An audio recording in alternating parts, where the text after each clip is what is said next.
Excuse me, folks. Henry VIII was given the right of salvage at sea. Now, what it meant is that the church says that you are not resurrected, you are not reborn until you have gone through the rite of water baptism. So, until you are brought back out of the water to be born again, you are still under the water, you're lost at sea. You haven't been birthed, you haven't been ported, you're lost at sea. Excuse me a minute, folks.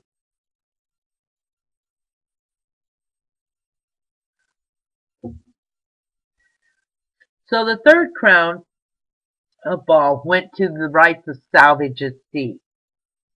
Then, of course, you have to understand that the United States Navy claims that everything that is under the height of Mount McKinley in Alaska is below sea level, so that they have control of all the land. That's why you have Navy bases out in the middle of the desert. They control. Everything's Admiralty and under naval. So here you've lost your right to own land. You're considered chattel, no more than the cattle or the property. And everything that you make has a right to go back to the landowner. And, oh yes, you are so dumb because you live like that, and you're only cattle, so you cannot have a soul, so you aren't resurrected and rebirthed in the eyes of Christ. Even if you've been through water baptism, in their eyes, you haven't been rebirthed because you did not figure this whole nonsense out, and i.e. go salvage your soul at sea. So this is in essence what we're up to. We have to come up in a way of internationally salvaging our capital straw man and our souls at sea so that we can be recognized in the eyes of Rome as being resurrected and being sovereign beings. Divine beings with sovereign authority under the hand of the universal creator. That's where all of this has to go. Now, is this not ridiculous or what? Okay? I mean, seriously. To have to go through all of this stuff just purely to become what we were gifted with from the moment we breathed our first breath. So, you know, they spent a lot of time. They had nothing better to do in my eyes, I guess, to put all this nonsense together. But it is what it is, and it is up to us now to be confident enough and responsible enough to take control and step out of the system for sure, especially with all the changes that are coming in the future. I mean, we know from a metaphysical standpoint of view, we have a lot of changes going. A lot of people are feeling them, feeling them, sensing them.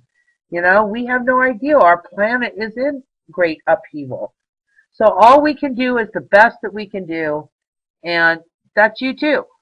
Just do the best that you can do. All right? And try to work your programs and get knowledge. Read. There's so much information out on the internet. Never have we had a time where so much is available to you. Investopedia, Wikipedia. I go through research in the Catholic, under the Catholic dictionary too. I mean, there's all these resources that we've never, ever had available to us before that we now do have available. So, trust is where we're going to go. We're going to have to do that in order to take back the trust we already have. The wills are very important because that establishes the state. And only once you have established your state through your divine will, stating, now, these wills are not, they're going to be similar to what you now conceive a will, a last will and testament to be, but it's going to be much more in depth.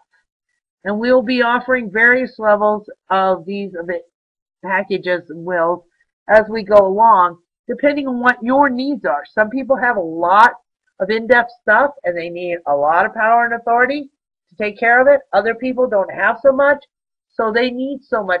They only need so much power and authority, and they don't have to put all that money into that, into the big deeper.